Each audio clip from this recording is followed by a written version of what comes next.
د طالبانو لخوا د آبادۍ او خوشحالۍ درې ښه خبرونه او د واخان په اړه تازه زیری. جزئیات همدلته وګورئ او چینل هم سبسکرایب کړئ. لومړی، طالبانو په کاپیسا کې 8 ټنه نفرایټ ډبرې استخراج کړي. په کاپیسا کې د طالبانو یو محلي چارواکي د تیرو 2 میاشتو پر مهال د 8 ټنه نفرایټ ډبرو د استخراج خبر ورکړ. د کاپیسا لپاره د طالبانو د قانون او پټرولیم سرپرست رئیس عنایت الله ابلاغ پرون شنبه رسنیو ته ویلي چې دغه ډبرې به له کاپیسا لومړی ننګرهار او بیا له افغانستانه بهر ولېږل شي. نفرایټ یو ډول قیمتي ډبره ده چې په غاړکیو، غوږوالیو او نورو ګاڼو دغه زینتي لوښو کې کارول کیږي. څه کم 3 کاله مخکې پر افغانستان د طالبانو د ولکې له بیا ټینګولو وروسته له بېلابېلو هیوادونو او شرکتونو سره د افغانستان د قانونو په باب قراردادونه شوي دي.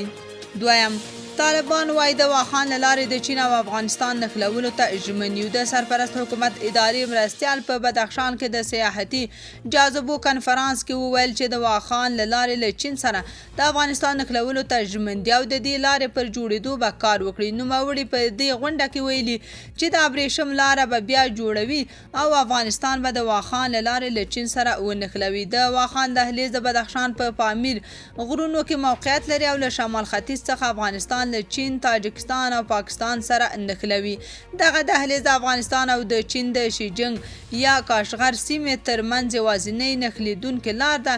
د سرپرست حکومت چارواکي وایي د کنفرانس جوړېدو موخه د ګرځندوی صنعت ته پراختیا، نړۍ ته د لرغونو سیمو او د افغانستان د ښکلاو پیژندل دي.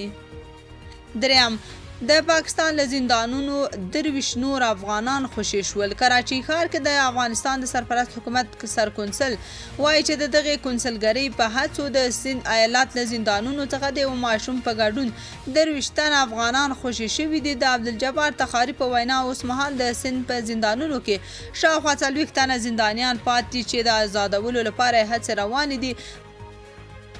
تاسو په دې اړه څه نظر لرئ؟ کومنټ کې شریک او چینل هم سبسکرایب کړئ.